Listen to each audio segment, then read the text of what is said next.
Hello, how are we today, you guys? Good to see you guys today.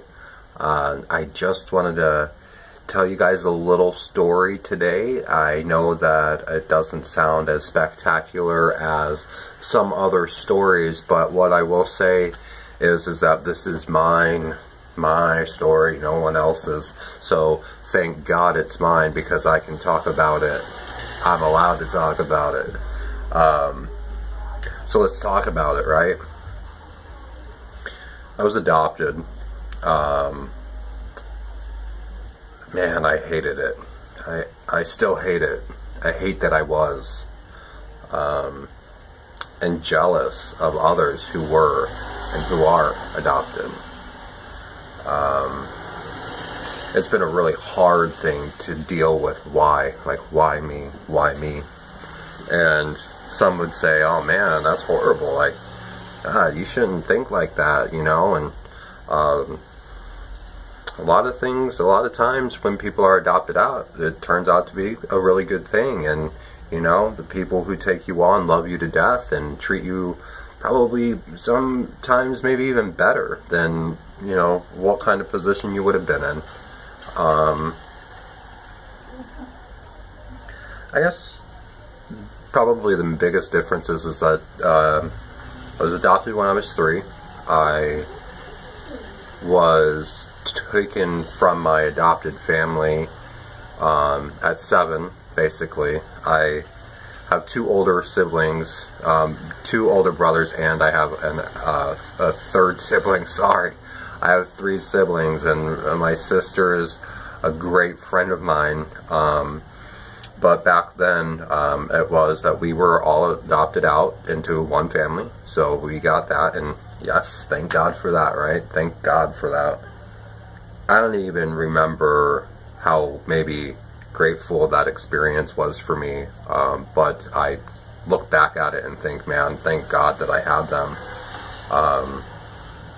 But whenever I was 7, things got too crazy in our adoptive home. And so my adopted dad sent me to his parents, and that's why I think that's what began the feeling of why me, and like, how much more am I supposed to have to handle? I'm only 7 years old, and you took me from my family, and now you're taking me from my sisters and brother, and then you're going to send me to people I have no idea who these people are. And so, you know, long story short, I suppose I stayed with them from 7 until I was 14 years old. And although I learned a lot from them, they were very strict on me and not compassionate and not loving. They did what they had to do. They fed me. They put me through school. I never went to a dentist, never went to a doctor through that period. I probably was a bad kid, you know. Looking back, I don't even feel like I was that bad. I just feel like, you know, I wasn't allowed to do anything except for read and do my homework. And but they were older, and they didn't know that that was going to happen. And I love that part of my life now as an adult. I hated it then, but I learned so much about who I am now in that period from 7 until 14. Basically, after 14 years old, I got reunited with my 2 brothers, and I went and stayed with them, with actually my biological uncle, who owned property, and in that property was another property, and my brothers lived with my uncle on his land. And so I was lucky. I was so lucky to get reunited with them and to meet my biological family. I met my father, and I met the rest of the clan, all of my dad's side of the family, which is 12 uncles and aunts, and probably somewhere in the 30s of cousins and second cousins and so on. I mean, there's a lot of people. And you know, I guess not feeling true love when I was very little into coming out of being a teenager going into my adulthood. I just never knew what love really was. I never knew how to appreciate love and how to treat others with love and how to feel secure and being allowed to make mistakes and still knowing that they love you. And there's a lot of things that I still to this day don't understand about love, because I think you have to know what love is in order to treat people with love and in order to give love to people. So for me, even though I had people taking care of me from 7 to 14, and then being able to meet my brothers and my whole entire extended biological family on my dad's side, everything was so normal. It just felt so normal. And I guess somewhere in what I believe of love is there's normalcy. But I guess I just wanted someone to say, "Oh my God, you're here," or "I can't believe that I get to see you, and I love you so much," and all of these things that I guess were just expectations that were not realistic. And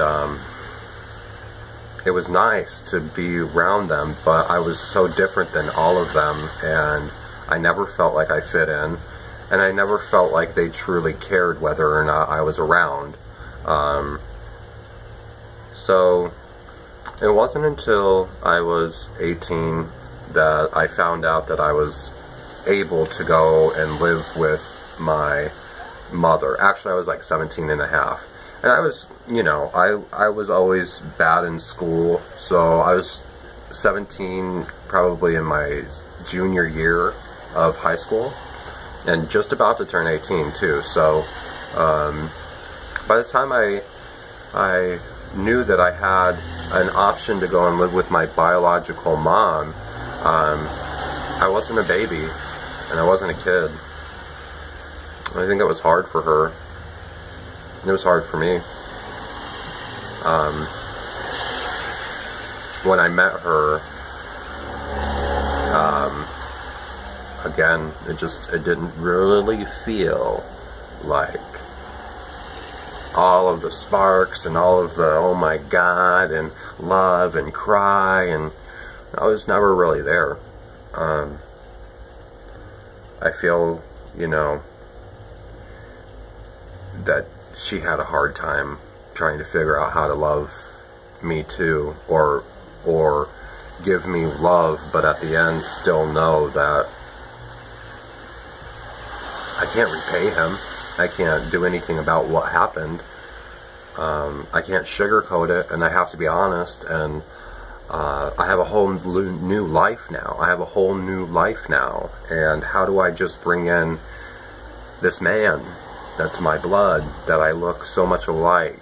And it wouldn't have been until the day that I got to come home and live with her that we formed such a great bond automatically. And it was almost as if, and it still is today, although it's much better today because she's my mama. She's my mama and I love her. But it took a long time to get to that.